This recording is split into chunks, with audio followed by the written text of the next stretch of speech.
Na bokoch rubriki Tyžňovnik zakončuje še napis o samootrymovanju Združenja Hraždanoh. Rubrika Našo mesta piše o uspішnym koncertu chora Rozanov i naščivi kocurskih volonterov Novosadskej parohiji. Duhovni život zaznačilo značovanje 15-ročnici apostolskого egzarhatu na Zavitni dzeň u Vodici i Kirbaju Srimskej Mitrovici.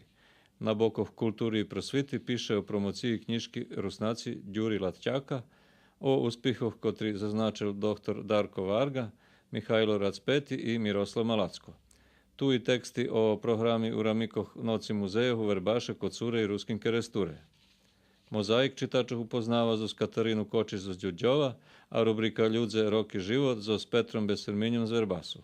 Ekonomija zvodzi u pečatki zos zakončenovo Međunarodnog poljoprivrednog sajmu. Sport piše o uspjehu keresturskih atletičarov i peršim memorialnim turniru u fotbalu Vladimir Malacko učo u Ruskim Keresture.